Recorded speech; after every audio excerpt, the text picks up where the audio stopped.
नमस्कार मित्रों, आज सीनियर सिटीजन डे 21 अगस्त अंतर्राष्ट्रीय स्तर पर इंटरनेशनल लेवल पर सीनियर सिटीजन डे या वरिष्ठ नागरिक दिवस मनाया जाता है।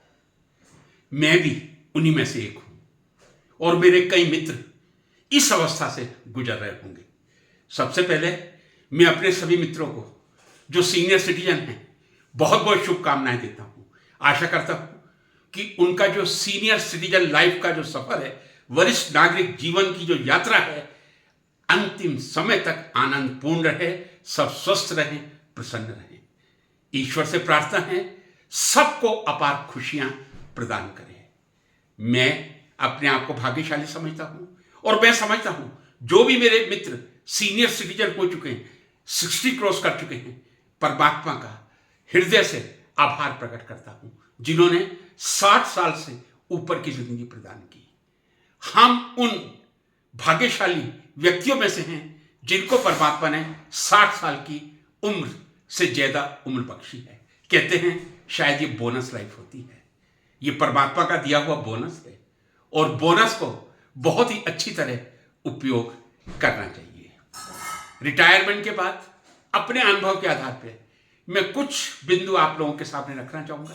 हो सकता है आप सहमत हो सकता है आप सहमत नहीं हो, लेकिन एक विचार आप लोगों के सामने रखना चाहूंगा।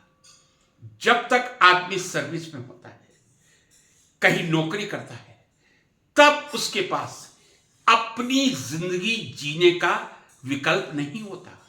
जी हां, मैं बहुत सत्य बोल रहा हूं, अपनी जिंदगी जीने का विकल्प नहीं होता है। बहुत सुंदर परिवार होता है, बहुत सुंदर वो जगह होती है जहां परमात्मा ने आपको नौकरी करने का अवसर दिया है। उस सुंदर स्थान पर नौकरी करके अपने परिवार के साथ रहना अपार खुशियां देता है, लेकिन जहां मैं रहना चाहता हूं, क्या मैं रह पाऊंगा? मैंने अपनी जिंदगी से यही सीखा था। मेरे बचपन के 12 साल उत्तर प्रदेश में गुजरे थे, उसके बाद 23 साल राजस्थान में रहा था। 9 से PhD तक की एजुकेशन राजस्थान में ली थी, 10 साल वहां नौकरी भी की थी, 1.5 साल ग्रांटिनेट और 8.5 साल राजस्थान पब्लिक सर्विस कमीशन के थ्रू की थी। 1994 में गुजरात चला गया, फिर 30 साल की लंबी यात्रा, या ये कहते 31 साल की लंबी यात्रा अपनी सेवानिवृत्ति तक गुजरात की धरती पर ही गुजारी थी।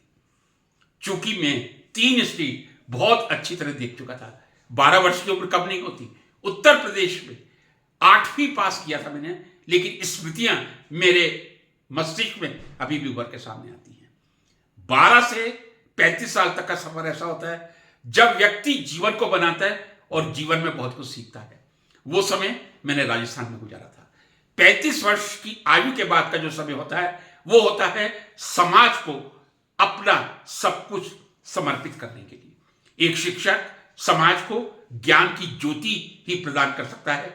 मैं ये नहीं कह रहा कि मैं बहुत सफल था, लेकिन एक शिक्षक के रूप में, एक रिसर्च गाइड के रूप में जितने स्टूडेंट्स में रिसर्च गाइड कर सकता था, जितनी तन्मयता से MSc क्लासेस को पढ़ा सकता था, क्योंकि अंतिम 30 वर्षों में जब मैं हेमचंद्राचार्य नॉर्थ गुजरात यूनिवर्सिटी में था, वहां BSc की क्लासेस नहीं थी, केवल मास्टर्स ही होता था। Masters, MPhil and PhD guidance.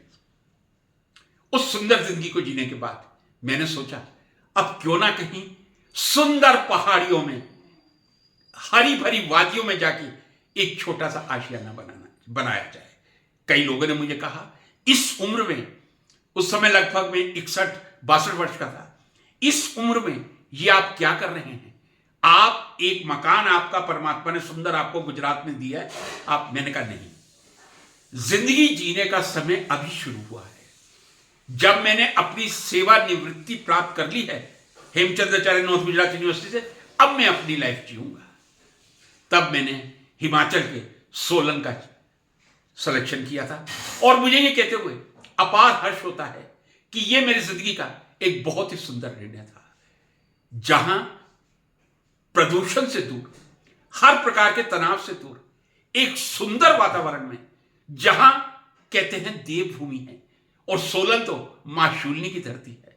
मां शूलिनी का आशीर्वाद जिसको प्राप्त होता है वो भाग्यशाली होता है। हम सीनियर सिटीजन होने के बाद कभी इस बात से डिप्रेस नहीं हो कि हम रिटायर हो चुके हैं। कई लोग सेवानिवृत्ति के बाद भी कई जगह काम करने का प्रयास करते हैं। वो ये चाहते हैं कि यदि हम नौकरी पे जाएंगे तभी हम काम करेंगे, लेकिन सेवानिवृत्ति के बाद की जिंदगी वो होती है जब आप किसी भी अपनी हॉबी को प्रोत्साहित कर सकते हैं, आप अपनी हॉबी को आगे बढ़ा सकते हैं। एक शिक्षक की हॉबी क्या होगी? उसकी पुस्तकें होंगी। और मैं समझता हूं एक धन्य शिक्षक वही होगा जिसकी एक बहुत ही रिच लाइब्रेरी होगी, कम से कम 1000 पुस्तकों का संग्रह होगा, तो उसे कभी नहीं लगेगा कि मैं रिटायर हो चुका हूं।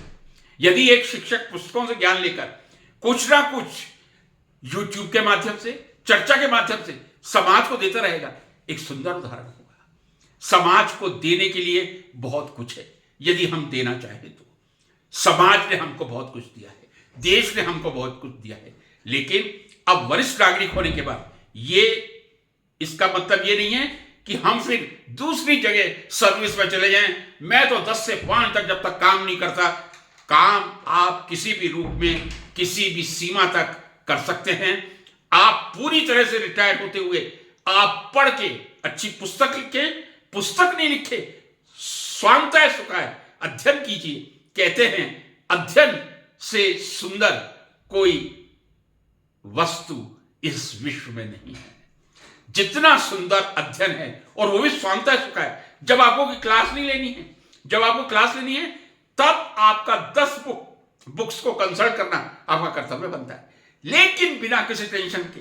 यदि आप ऑर्गेनिक, इनऑर्गेनिक की कोई अच्छी बुक्स पढ़ते हैं, आप ग्रीनवुड हंशा पढ़ें, कॉटन विल्किंसन पढ़ें, ह्यूई पढ़ें, ऑर्गेनिक केमिस्ट्री में आप मॉरिसन बॉयड पढ़ें, जेरी मार्च पढ़ें, अनेक ऐसी बुक हैं, और आप उसका आनंद लें। यदि आप पुस्तक नहीं भी लिख रहे, आप स्वाध्याय का आनंद लें और बची हुई जिंदगी को बहुत ही सुंदर बना के जिएं। यही मेरा आपसे निवेदन है। नमस्कार।